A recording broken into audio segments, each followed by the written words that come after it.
So basically, the Super Bowl ratings were extremely high. I believe there were 124 million people watching. This is the most watched broadcast in U.S. history since the moon landing, which was also fake and rigged. But we won't get into that right now. Some people are theorizing that the Super Bowl is predicting the next global catastrophe at the level of a second pandemic, possibly. The next global shutdown. And it's just like Dark Brandon drew it up. It is? He posted that. And honestly, I was kind of secondhand embarrassed at the people quote tweeting that post, being like, it's right in front of our faces. They're saying the quiet part It's loud. like, okay, like slow your roll. I know that Biden isn't funny enough to come up with it, but one of his interns might be. It was not bad. Like, it was fine. Taking the Dark Brandon meme and actually owning it and like making jokes about it, it's a good move. It makes me laugh. But like, I posted about it. I was like, literally, like, you guys have to at least give them credit every once in a while. When they get it right every once in a while, you're not being fair if you're not willing to acknowledge when they actually do make a meme that's actually funny, which is once every 5 to 7 years. So they leaned into the theories that the Super Bowl was a psyop to rig the election in Biden's favor. Who knows if that's actually going to pan out. But there are new theories that on a bunch of different metrics, 2020 exactly mirrors the events of 2024. And that might mean not only will Biden get reelected, but we will also have another global catastrophe on the level of COVID-19. Well, here's the short list, the shorter list. Yes. It's a leap year. Yes. Chiefs win against the 49ers. Biden versus Trump. Taylor drops a new album. This is really just the illusion of choice, though. Yep. It's the world we live in now. All of our pop cultural and political events kind of just regurgitate in a cycle year by year. Here's the more long-winded one. Every election cycle every general election is in a leap year. Yeah. I was today years old when I actually made that connection. Yep. As was Brett, apparently. Yep. So that's not as, meaningful as the fact that, it was the same Super Bowl, same running opponents. Yep. And Lamar Jackson wins MVP. Lamar Jackson is favorite to win MVP. Like there's some dubious stuff here. There was some reaching, but there was like a lot of sports stats here. Chiefs are the home team in the Super Bowl again. I mean, I think the more interesting part of this is just like people these days, especially the internet, seems really prone to seeing patterns everywhere. It's we mentioned the movie The Number 23 the other day, and how like once you start seeing it's like I forget the term for it. It's not hypergraphy. I think that's that's writing. But the point is they start to see it everywhere, right? Just like with Taylor Swift in The Number 13, you start to see it everywhere. So the problem is we're all kind of jacked into the matrix, per se, and we're all seeing constant news updates, and we're constantly being assaulted with propaganda from both sides, and it makes you a little bit paranoid. And I'm sure a lot of people aren't excited about the idea of something coming up to interfere in the election process again, or theoretically interfere in the election process, which obviously is a very, very bold and ridiculous claim to make, and I don't think that that's what's going to happen, but it speaks to the consciousness of the public right now. Mm-hmm. Also, it says Billie Eilish won Song of the Year in 2020. Yep. Same thing happened this year. Also, what it really means is that people that are good at their jobs stay good at their jobs, and consistency is king. Yeah, there's always an explanation. You know what it tells me? It says that the best NFL teams don't have a lot of injuries and stay in the top brackets as they make it to the playoffs. That's what it tells me. Stop making sense. Yeah. Stop trying to put a damper on our conspiracies. And that Billie Eilish is a favorite among Hollywood elites, so she wins Song of the Year multiple years. But yeah, the Chiefs beat the 49ers in the Super Bowl. The world was shut down by the COVID pandemic a month later. Once again, the Chiefs have beat the 49ers in the Super Bowl. The world will be shut down by blank a month later. It could be a pandemic. It could be World War III. It could be the singularity. It could be an instant heat death. It has to be a pandemic, or you're just making up connections. Yeah, I mean, there have been predictions of a second pandemic, as if the COVID lockdowns were just a compliance test on the public to see if we could implement it again. Yeah. We being the World Economic Forum, the World Health Organization, the Illuminati, Bohemian Grove, et cetera, et cetera. The list goes on. But what do you think of the Super Bowl earning the most viewers since the moon landing? It's they were calling it the Taylor Swift effect. I guess it's that. Do you think you can give her credit for that? I think she plays a role in it. Yeah, I do. I think that the increase in female viewership would bear that out, right? Somebody corrected us one time, said that the audience for the NFL is pretty evenly split amongst men and women, or at least that's what it said beforehand. So now before Taylor Swift, they had basically gender parity. Yeah, so now you have this whole untapped market of public interest going in to watch this game. I did love all of the return of the meme, like, I'm just here for the commercials, or the ones that are just like, I just hope both teams have fun.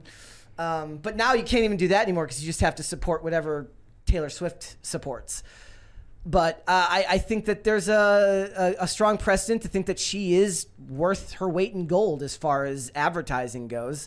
The numbers bear that out. What's funny is when I was looking at this, they said that so she had 58 total seconds of screen time in the entire telecast. In the entire game. But if you think about it, a quick cut to someone is 1 to 2 seconds at most. And they do that 60 times. So 30, 40, so that like what, 30, if it's 2 seconds, that's 30 times they cut to her. 30 times. They cut to her in the game, She should start charging them. Yeah, I mean, I think that she might have been chugging beer like that. She was like shotgunning a beer. Oh, yes. What was your idea? My theory was that Taylor Swift was chugging a beer to dispel pregnancy rumors, because we've been seeing that a lot. Like, look at her tour schedule. She has maternity leave built in October. Turns out she's pregnant too. I really hope that she's not pregnant with the amount that she was drinking. It was non-alcoholic beer. Oh, Mary. sure. It was apple juice. It was apple juice. That's what it was. Fizzy apple juice. It was sparkling apple juice for sure. But that's my theory. That's my pet theory. And I did see people reposting that saying, she's such a bad influence for young girls. Can't win these days. Like, at least she's acting like an adult finally. Yeah. Going out and having fun. And of course, Lana gets screwed in all of this too, as we saw. She's literally the Gretchen Wieners to her Regina George. Yeah. It's sickening. It was 123.4 million people watched the game.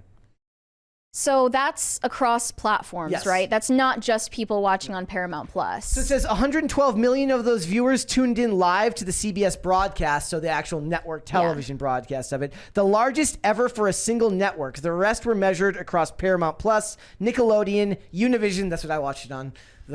The Spanish-speaking network, CBS Sports and NFL digital properties, including NFL Plus per Paramount Global. Paramount Plus saw record-breaking viewership that made Sunday the most streamed Super Bowl ever, but exact data regarding streaming figures is not entirely available. So it says, before this, the biggest telecast of all time was last year's Super Bowl game between the Chiefs and the Philadelphia Eagles. It was initially named the third most watched, ranking behind the 2015 and 2017 Super Bowls, which brought in 114 million and 113.7 million viewers respectively. But Nielsen later caught errors in their measurements that raised the tally from 113 to a record-breaking 115 million. Well, that seems like an executive who had a bonus coming to him, maybe made some money change hands to find the errors in their measurements.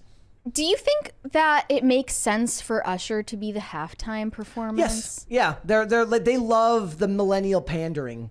Is he like very special to millennials? When Lil Jon comes out on stage and sings then I think that's pandering to millennials. What did you think of the roller skating?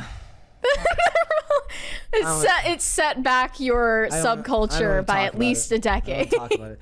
But wasn't there one of the roller skaters that like just launched herself off the stage? I looked like that, she died. I also saw that like the lady playing guitar, because it's they don't actually play live. It's all pre-recorded. It was her. It wasn't lining up. Playing a guitar in the most obviously fake way.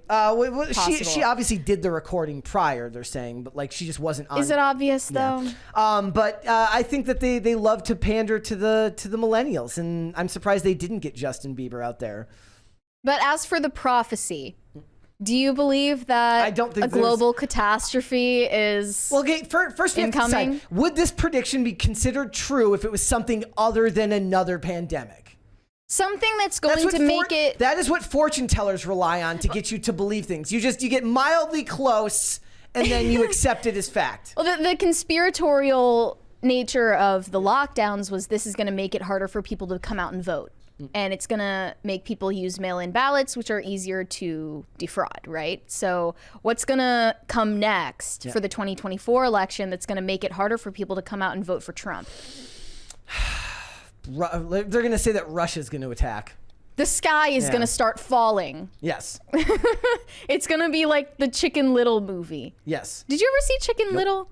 I was just telling Kim to watch that because she's just obsessed with chickens. That makes perfect sense. I don't think that anything is gonna. I don't think anything's gonna come in the way of like a pandemic this time. I think it would be probably something more along the lines of like War. world events. But even that's not really realistic because where America sits in the global theater is just like that's one of our assets is where we're actually physically located. So it'll be interesting to see. But no, I just think that there's I can't always tell if this is the algorithm or if this is just an actual uptick in interest. But what's weird is like since the X-Files in the 90s, never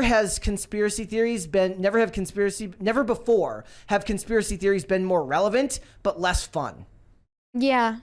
They were so much more fun back when it felt like the stakes were lower. Sure. Aliens. Yeah. What Area else? 51. Chemtrails. Any of that stuff. Like the moon landing, obviously. Even the government, even the government conspiracies at that time, which do denote a certain level of like maliciousness or nefariousness from the government, felt separated from what we look at now. We're gonna get so many context notes on this video. I can see it already. If you guys don't know, every time we ever mention every time that we mention the Illuminati, we get like a thing on the screen. We get the Wikipedia page for the Illuminati and climate change. And both climate of those change. get like a certain, and abortion. Does abortion? Yeah. Okay. There's also a Wikipedia page for abortion that pops up. But it's basically its own version of like a context note. Because you guys, YouTube assumes that you in the chat are too stupid to do your own research on those topics, so they need to offer you the context to educate you. But it's just so disheartening that every time someone brings up the lockdowns, there's always that one person or multiple people that say, I actually like have nostalgia for the lockdowns. Yeah. Like I miss it. Someone commented, I mean, quarantine was kind of nice, not gonna lie. And someone said, I can't lie, March and April was nice, but I was sick of it by May. That's because they love the idea of not being in control, of not having to be in control of what's going on in the world. And not having a job.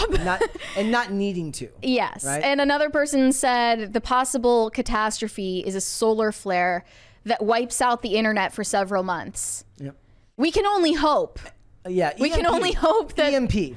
that would happen. I think that would be a great reset for our human socialization skills. What would we do if an EMP put us out of work?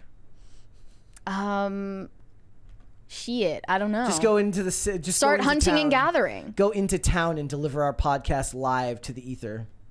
We would just get tomatoes thrown at us. We would be put in the gallows. Thanks for watching. Listen to full episodes of Pop Culture Crisis on Spotify. Keep up with us on social media and make sure you subscribe and ring that bell so you never miss the show. Bye, guys.